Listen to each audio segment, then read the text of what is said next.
beautiful planters we're gonna talk about making today. So if you're interested, let's follow along and I'll show you how we got here. I'd really like to thank our local nursery for these wonderful plants. They are absolutely gorgeous, and I highly suggest supporting those local nurseries and really talking with them, especially in these times. So I have gotten my material Home Depot's. These containers came from Walmart. We're not talking anything fancy, guys, so all you gotta do is get out there and get started. I plan to do a few more videos, so if you'd like to follow along on Instagram right now, Southern_Acreage Lifestyle, and I'll share content, update on these planters and how they grow this summer. I'm really excited to just see these beautiful blooms whenever they pop out. So feel free to follow along, and I hope you enjoy this video.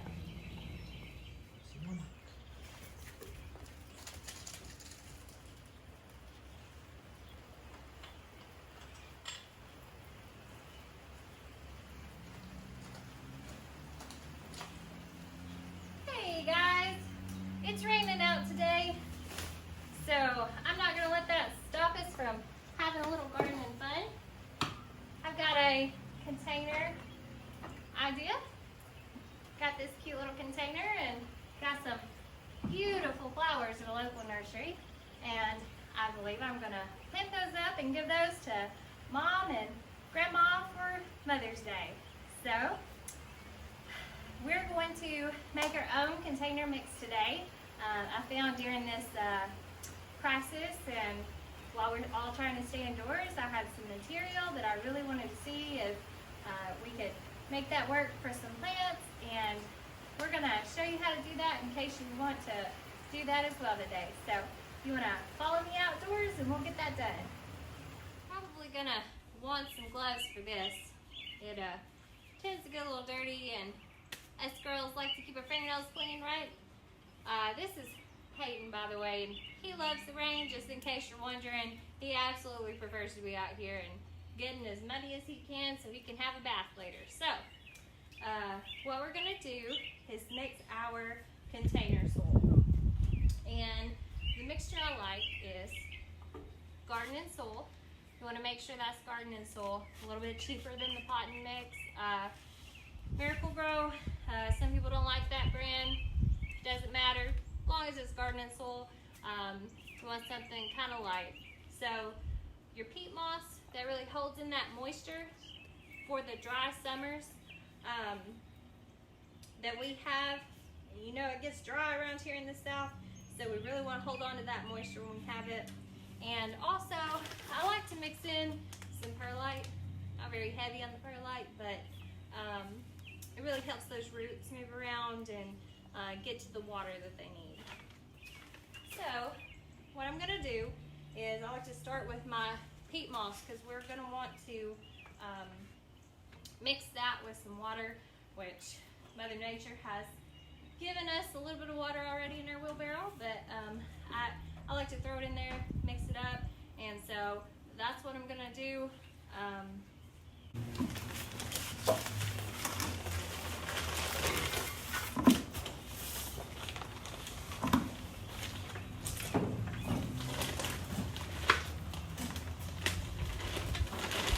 What I like to do, use the container I'm doing, since I'm doing two of these.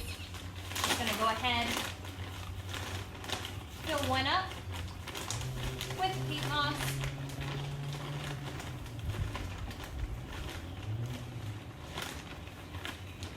And just in case you're thinking cost effectiveness of trying this method versus cotton soil, I'll just show you. That's one big container, this, which would be about one bag of your regular size cotton soil. And look how much peat moss is left in here. This is really dry material, as you can see. So what we do, we're going to put this in here. Got a little water on the bottom, and then before we mix that, with our gardening soil, we are really going to want to wet this down. So,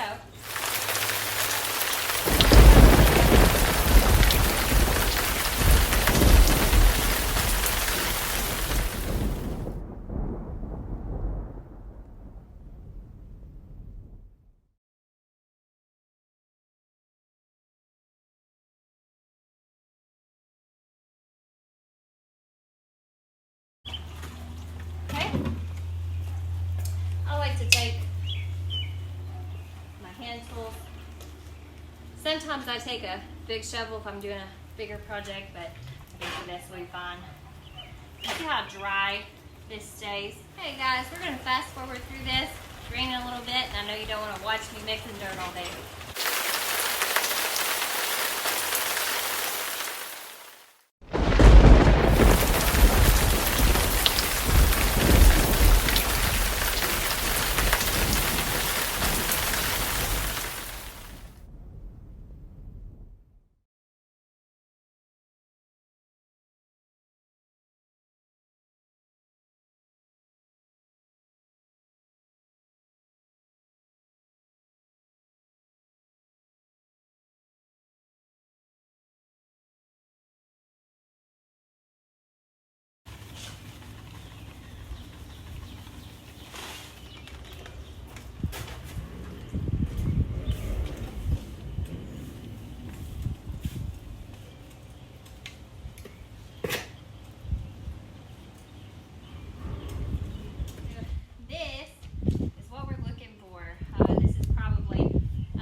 Give room for those root systems to get down in there and get the nutrients, water that they need. So, next step, I guess, would be fill up this thing, but most importantly, what the plants need, not too much and not too little of, absolutely water. So, if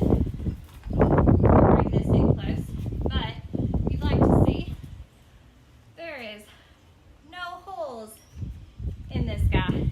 So we got to put some holes in here so that water can leak through. Now, if you're wondering why some plants didn't make it last year, you might want to check that. So follow me through that.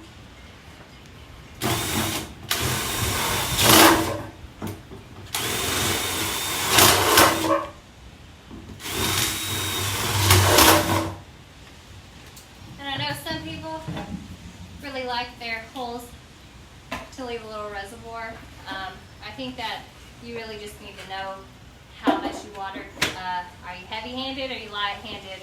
A little heavy-handed on the water usually, so put them on the bottom. I feel like things drain out easier. This dirt looking good. Looking good. So my little secret is earthworm castings. I don't know enough about the particular brands. I know with all of your fertilizers, organic, typically, it's not going to burn your plants. This is a 0.800. This is really just a good way to put nutrients into the soil that is going to help your plants in the long run of things. It's not going to initially work for the plants, but it's going to be there for them to utilize during the summer. So I like to throw a handful or two in there. Put a little extra, you know, like in your bacon. So set that down. Sticks, sometimes I pick those out. Just depends. I want to mix that in there. You see how good and loose this soil is. That's really what you're looking for in a container soil. You could put, some people put pool noodles and other sticks, things in the bottom. That's okay if you want to do that. I find with this cost-effective method that, you know, I can get away with using a little more soil. So This is a 16-inch pot. And let's see what we're gonna put in it today. So, what I have is sweet potato vine. This is a lime version. We'll put that on the screen. And also with this beautiful, just look at those colors together. The blackie, and this is another sweet potato vine. And just really, they pop when together. And when I was looking for a container, I thought the darker would just go beautiful with this. And then to really bring those two colors together, look at this. Look at this coleus. It's a trail and rose coleus, and it just captures both of those colors beautifully. And also it's a little different, a petunia. Actually got 2 potato vines because I just love this lime color. I just love this coming out of here. So it's a little bit of this coleus is going to get tall. These vines are really going to fill out and hang off and just be very beautiful hanging off. And then you also have the petunia that is going to bloom up and really add some color. This is a pistachio, and I picked one that hadn't bloomed yet, but the blooms in the nursery were just absolutely gorgeous, a creamy white and green. I'll have to follow up with how this container does this summer to really show you off. So this really fills up the container. I see that I didn't put quite enough soil, so let me put just a little bit more soil, and we will get these plants situated, and you may see me move them around about 500 times, and that is okay.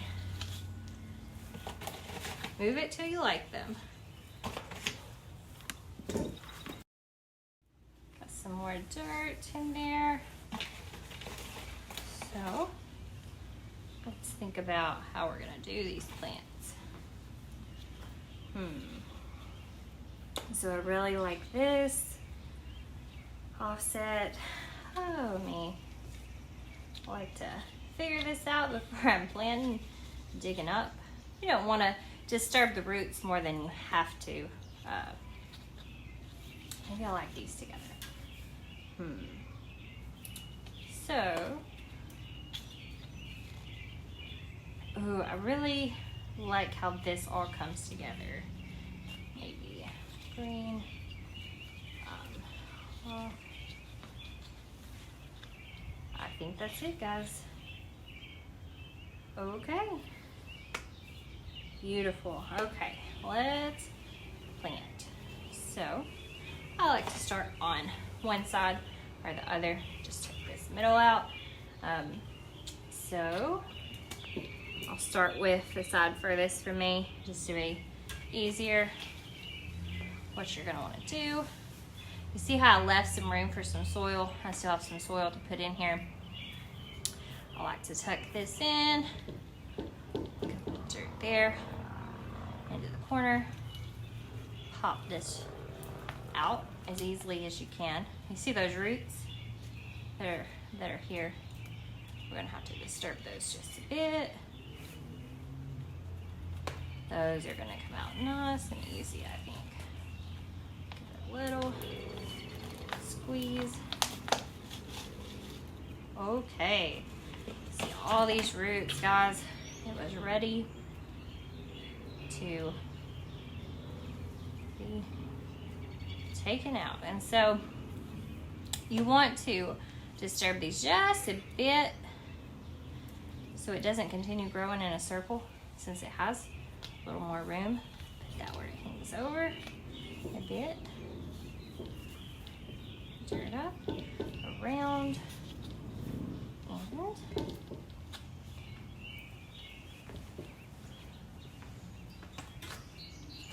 pop out this. See what this is working with on the bottom.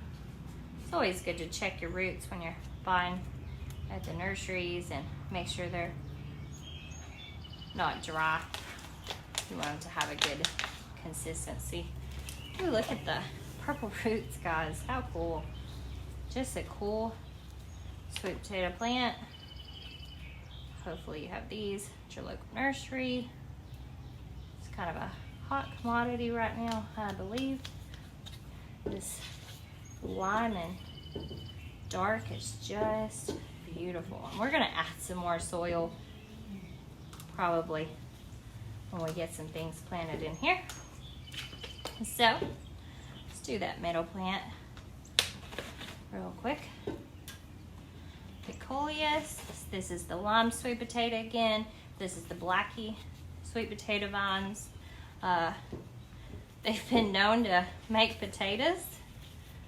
I think that's interesting. So, and they're actually edible from what I've read. I haven't tried that. You're welcome to. I'd like to do that. Pop this coleus out. Disturb those roots a bit. Like I've said, these are some healthy looking plants, guys. Some good looking plants.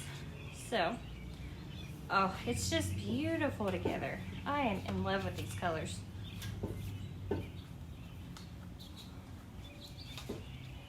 Grab a handful of dirt.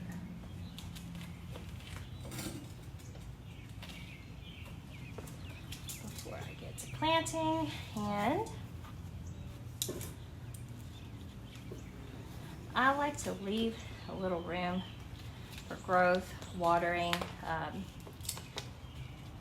If it's a particularly dry, sometimes I add a little mulch, black mulch on top. Another sweet potato vine. Just look how healthy these plants are. So, now actually, this coleus, I'd love to give it a little more height. So let's do that.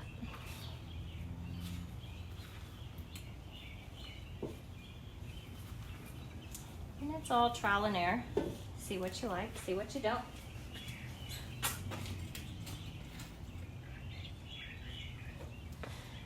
And I haven't really talked about, I guess, what these plants, the sweet potato vines, really do well flourish in full sun. They're gonna tolerate the lower lights. They would do better. This is destined for a partial shade area. So it's gonna do well to handle that. It's fun to really try your plants out, see what they can take. If it doesn't work, you don't do it next year, right? Still had fun. So, you gotta be okay with losing a plant and making a mistake if you're ready to garden.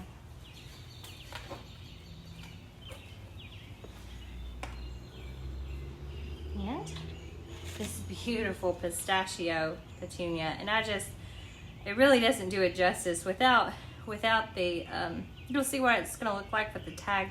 It really doesn't do it justice without being there. And I think that's just really gonna add some beautiful color on this side. Really cannot wait to enjoy.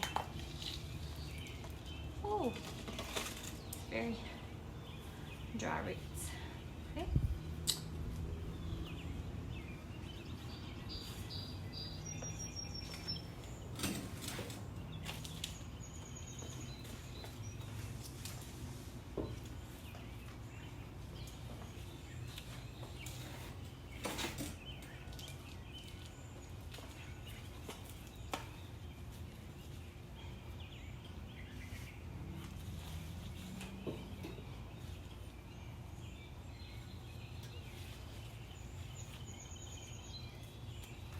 And there's one container. Excited to see the next. Gonna look a little similar with a variation of the petunias. And this soil is good in moist already from kind of being out in the rain. So we may add a little drink. We may wait till it clears up a little bit. So, all right. Guys, thank you so much for watching, and I just wanted to give some container ideas, and I was really excited about this project. So let's just talk about how we're going to take care of these plants now that we have these beautiful plants in these containers. And these aren't expensive. I'd really suggest you not spending a whole lot until you really know you love it, and then buy once, buy it right. So this summer, you want to talk about fertilizing these plants. They have some fertilization in the soil and those worm castings. Not a whole lot that we've mixed in there. Miracle Grow, you can use this for anything. You do have to be careful.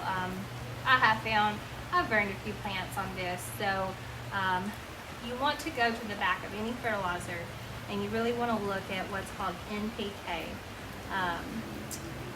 There's some really good information out there on that, so really educate yourself on that before you use these fertilization tools. So 24-8-16, that's what this is. You're really going to want to water this down. I just put a tidbit in there, half a teaspoon, just to show you a quick measuring. This is the large end, this is the small end. If I'm not using a 4 or 5 gallon, I'm not using this big. I use the tiny one. Sometimes I just half it. Slow and low, that's the trick, slow and low. So this is something 19-6-12. This is not labeled as organic. This is something I'm sure I grabbed on clearance, which I highly suggest doing at the end of the gardening season. Summer rolls out, after spring, some of this stuff will go on sale. And I throw this on my outdoor plants. Just thought is really the 19-6-12. That means a little something, give a little research, and the really, really nice smelling fish emulsion. And people feel a little different about using this. This is an animal product. I think you just really got to educate which way you want to go. Your plants do need to feed, so you are going to have to choose one. So I really like this fish emulsion as something I was recently turned on to. The NPK is 2-3-1 on this. So when you're talking about slow and low, this is the way to go. So I mean, really, weekly, bi-weekly, at least once a month. If you can remember, you're going to want to throw some of this on there. So I really appreciate you being with me today. I want you to look for future videos. I'm really excited to share my love of this gardening with everyone. And if there's any suggestions, comments, feel free to leave those, and look forward to seeing you in the future.